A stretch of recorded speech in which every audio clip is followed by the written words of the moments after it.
Hi all, happy Saturday. This is my, I think, fourth take so far today. So hopefully we can get it right this time. I really wanted to read to you from down near the water, but it was just too windy and noisy with the water and the wind. So I'm sitting on my porch, but it's really beautiful and sunny and it's a gorgeous day. Today we're gonna read Westland Dia. One of my very favorite books for so many reasons, and why I felt it would be a great book for today. It's about a little boy who makes his own utopia in his backyard. He creates it from his head. He has ideas, he plans, and he makes a really, really beautiful own little world for himself in his backyard. And I'm thinking that maybe people are doing that. Kids maybe making tents in their living room that they can read in. Adults having their little nest on the couch, maybe with their laptop and their books and their tea. So it just felt very pertinent for today. And the other thing is, I don't know about you, but I'm feeling like I want to plant some seeds and maybe grow some vegetables and some flowers. And this is about that too. So the book today is Westland Dia, and it's by Paul Fleischman. Well, of course he's miserable, moaned Wesley's mother. He sticks out like a nose, snapped his father. Listening through the heating vent, Wesley knew they were talking about him. He was an outcast from the civilization around him. He alone in his town disliked pizza and soda, alarming his mother and the school nurse. He found professional football stupid. He'd refused to shave half of his head, the hairstyle worn by all the other boys, despite his father's bribe of $5. Passing his neighborhood's two styles of housing, garages on the left, garages on the right, Wesley alone dreamed of more exciting forms of shelter. He had no friends, but plenty of tormentors. Fleeing them was the only sport he was really good at. Each afternoon, his mother asked him what he learned at school that day. That seeds are carried great distances by the wind, he answered on Wednesday. That each civilization has its staple food crop, he answered on Tuesday. That school's over and I should find a good summer project, he answered on Friday. As always, his father mumbled, I'm sure you'll use all that knowledge often. Suddenly, Wesley's thoughts shot sparks. His eyes blazed. His father was right. He could actually use what he'd learned, that a week of summer project could top all others. He would grow his own staple food crop and found his own civilization.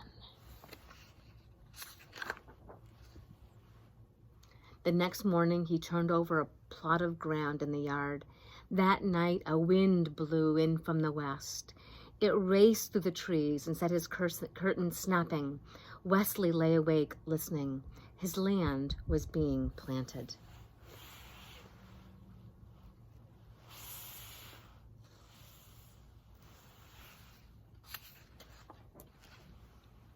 Five days later, the first seedlings appeared. You'll have almighty bedlam on your hands if you don't get those weeds out, warned his neighbor. Actually, that's my crop, replied Wesley. In this type of a garden, there are no weeds. Following ancient tradition, Wesley's fellow gardeners grew tomatoes and beans, Brussels sprouts, and nothing else. Wesley found it thrilling to open his land to chance, to invite the new and the unknown.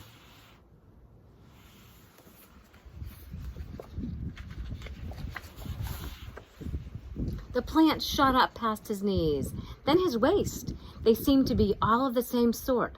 Wesley couldn't find them in any of his plant books.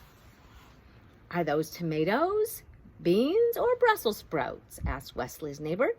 None of the above, replied Wesley. Fruit appeared, yellow at first, then blushing to magenta. Wesley picked one and sliced through the rind to the juicy purple center. He took a bite and found that it tasted as an entrancing blend of peach, strawberry, pumpkin pie, and flavors he had no name for. Ignoring the shelf of cereals in the kitchen, Wesley took to breakfasting on the fruit. He dried half a rind to serve as a cup. He built his own squeezing device and drank the fruit's juice throughout the day. Pulling up a plant, he found large tubers on the roots.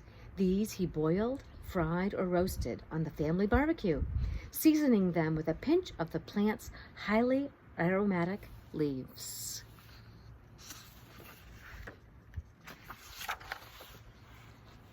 It was hot work tending to his crop. To keep off the sun, Wesley wove himself a hat from strips of the plant's woody bark. His success with the hat inspired him to devise a spinning wheel and loom on which he wove a loose-fitting robe from the stalk's soft inner fibers. Unlike jeans, which he found scratchy and heavy, the robe was comfortable, reflected the sun, and offered a myriad of opportunities for pockets.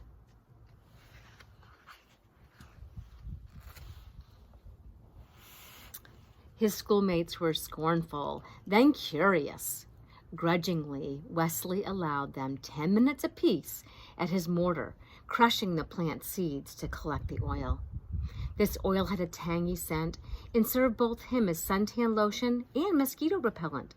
He rubbed it on his face each morning and sold small amounts to his former tormentors at the price, often dollars, per bottle.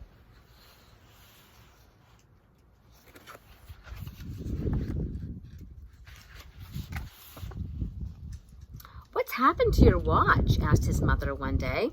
Wesley admitted that he no longer wore it. He told time by the stalk that he used as a sundial and had divided the day into 8 segments, the number of petals on the plant's flowers. He adopted a new counting system as well, based likewise upon the number 8.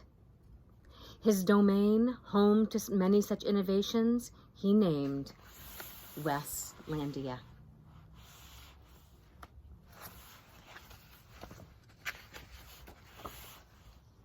Uninterested in traditional sports, Wesley made up his own. They were designs for a single player and used many different parts of the plant. His spectators looked on with envy. Realizing that more players would offer him more scope, Wesley invented other games that would include his schoolmates, games rich with strategy and complex scoring systems. He tried to be patient with the other players' blunders.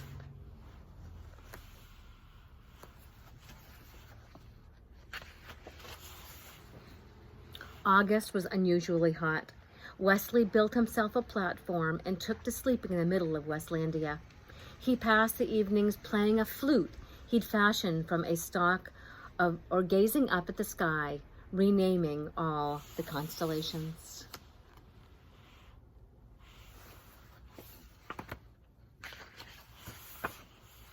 I love this picture.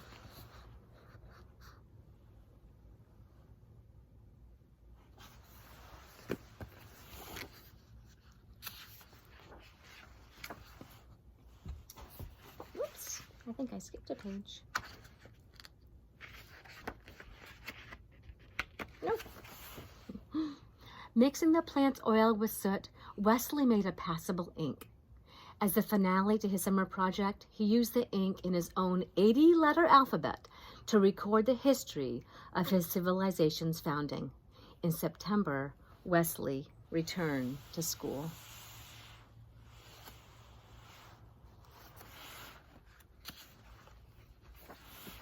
And he had no shortage of friends.